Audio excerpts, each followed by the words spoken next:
warahmatullahi wabarakatuh. Kami dari kelompok 4, di sini kami akan membahas materi penelitian tindakan kelas mengenai identifikasi dan ruang lingkup masalah PTK.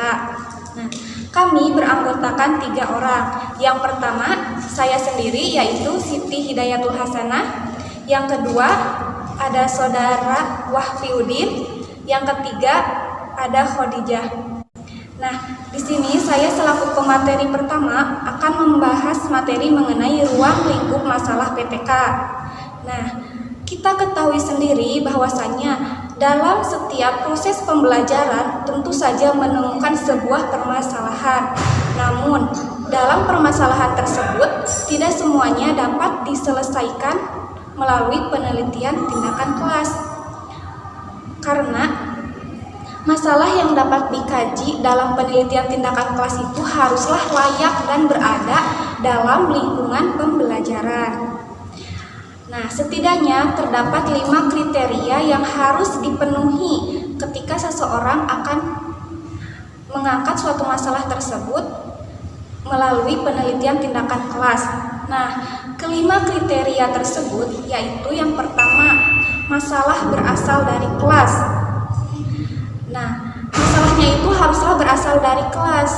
Jangan sampai masalahnya itu kita meneliti tapi masalahnya itu bukanlah masalah yang bisa dipecahkan oleh penelitian tindakan kelas. Yang kedua, tidak terlalu luas dan tidak terlalu sempit.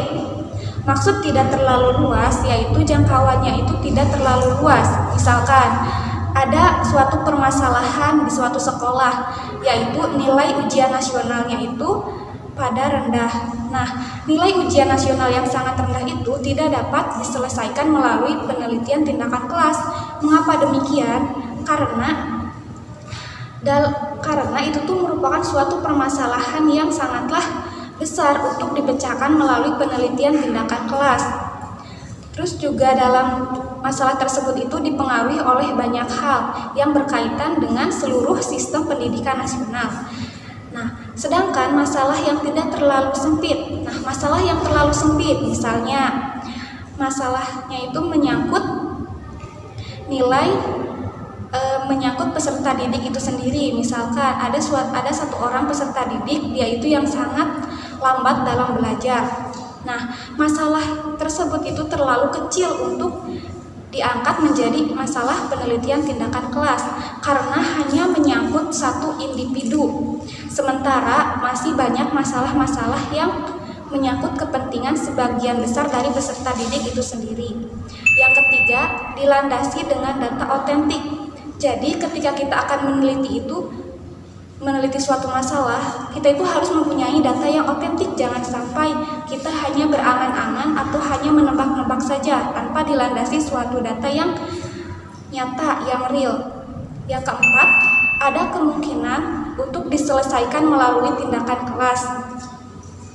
Yang kelima, penting untuk segera diselesaikan. Nah, dari suatu permasalahan tersebut, misalkan kita menjumpai suatu permasalahan, kita harus memilih permasalahan mana yang sangat penting untuk segera diselesaikan. Nah, adapun terdapat beberapa contoh-contoh permasalahan-permasalahan dalam pembelajaran yang dapat dikaji dalam penelitian tindakan kelas. Contohnya mengenai metode pembelajaran. Misalkan ketika menggunakan metode pembelajaran yang tradisional, ternyata hasil belajarnya itu sangatlah rendah. Nah, yang kedua mengenai motivasi belajar peserta didik. Yang ketiga mengenai kreativitas belajar peserta didik. Yang keempat mengenai model-model pembelajaran. Yang kelima mengenai keterlibatan peserta didik dalam proses pembelajaran. Yang keenam, pendayagunaan lingkungan sebagai sumber belajar. Berikut tadi merupakan contoh-contoh permasalahan-permasalahan pembelajaran yang dapat dikaji dalam penelitian tindakan kelas. Mungkin hanya itu yang dapat saya sampaikan selaku pemateri pertama. Selanjutnya saya serahkan kepada pemateri kedua, yaitu saudara Wahfiudin. Baik, terima kasih kepada saudari Hida Saya Muhammad Wafiuddin. Di sini saya akan memaparkan tentang identifikasi masalah PTK. Nah, identifikasi masalah merupakan tahap pertama dalam serangkaian tahapan penelitian. Oleh sebab itu, identifikasi masalah merupakan tahap kualitas masalah yang diteliti. Masalah yang asal-asalan atau kurang teridentifikasi dapat menyebabkan pemborosan energi karena penelitiannya tidak membawa temuan yang bermanfaat. Sebagaimana disinggung dalam tulisan sebelumnya, tidak semua masalah pendidikan dapat didekati dengan penelitian tindakan kelas. Nah, identifikasi masalah dengan langkah-langkah sebagai berikut. Nah, yang pertama itu tulis beberapa hal yang terkait dengan pembelajaran yang perlu diperhatikan agar tidak menimbulkan dampak negatif yang tidak diharapkan. Yang kedua, tuliskan semua masalah yang dirasakan dan dihadapi dalam pembelajaran. Yang ketiga, pilah dan kelompokkan masalah yang sesuai dengan jenisnya. Catat jumlah peserta didik yang mengalaminya dan frekuensi timbulnya masalah. Yang keempat, urutkan masalah yang sesuai dengan kepentingannya untuk dibacakan dan ditindaklanjuti. Yang terakhir, pilih dan tetapkan masalah yang paling penting dan mendesak untuk dipecahkan. Masalah yang terpilih ini yang merupakan cikal bakal PTK untuk menciptakan perbaikan berkesinambungan. Untuk selanjutnya bisa dibaca sendiri ya. Kurang lebihnya mohon maaf. Assalamualaikum warahmatullahi wabarakatuh. Baik, saya akan melanjutkan pemateri ketiga, yaitu perumusan masalah PTK. Rumusan masalah dalam penelitian tindakan kelas merupakan titik tolak untuk menentukan sebuah judul penelitian ya. Nah, terus setelah mengidentifikasikan dan memilih masalah, langkah selanjutnya adalah merumuskan masalah. Nah, kesalahan fatal seorang guru itu melakukan penelitian tindakan kelas, yaitu berusaha membuat judul tanpa merumuskan masalah tersebut.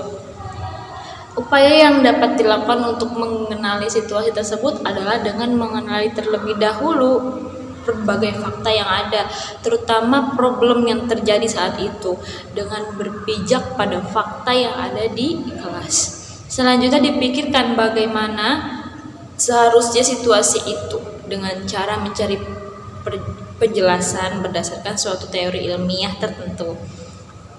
Asumsi-asumsi yang ditemukan dari suatu teori atau konsep-konsep yang diperoleh dari berbagai literatur, seperti buku-buku, majalah, jurnal, laporan, penelitian, atau fakta yang lain.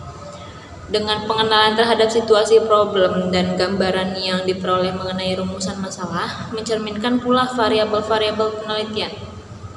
Setelah jelas posisi masing-masing variabel, maka dirumuskan definisi operasional, yaitu batasan tentang keberadaan variabel secara operasional, bagaimana pengukurannya, serta instrumen apa yang digunakan untuk mengukurnya.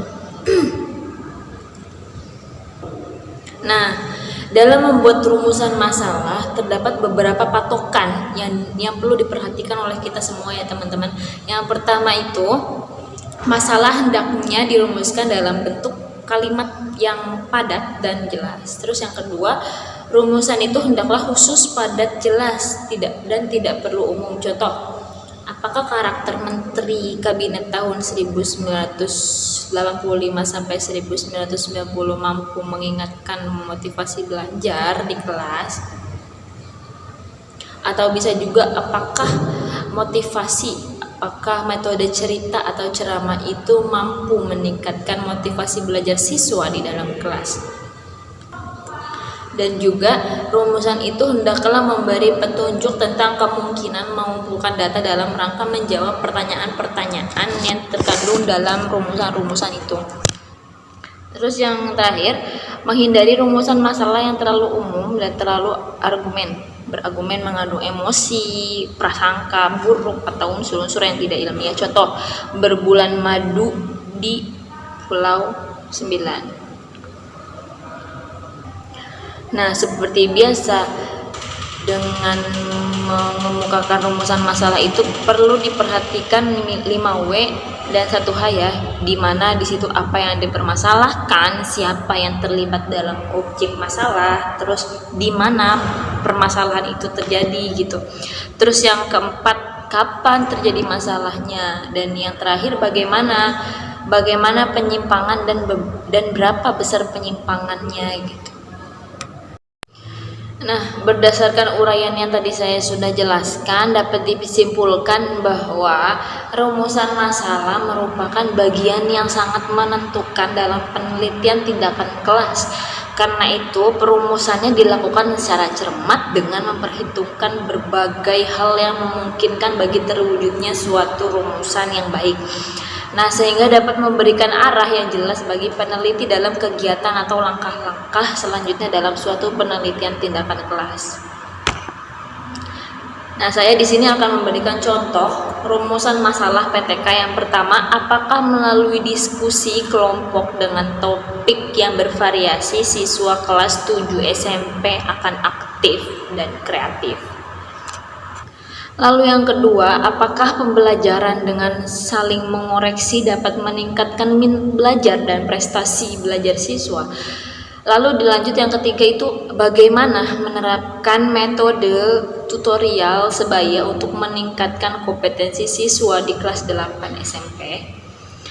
Lanjut, bagaimana menggunakan latihan tanya jawab untuk dapat meningkatkan kemampuan siswa dalam berbicara dan menyimak di kelas. Lalu, dan juga apakah penggunaan media interaktif dapat meningkatkan motivasi dan pemahaman siswa di kelas 7.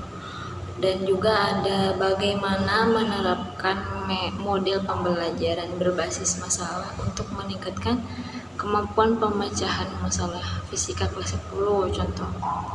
Nah, situ sudah saya berikan beberapa contoh merumuskan masalah. Terima kasih, sekian untuk video presentasi kelompok 4 tentang identifikasi dan perumusan masalah PTK. Saya akhiri, wassalamualaikum warahmatullahi wabarakatuh.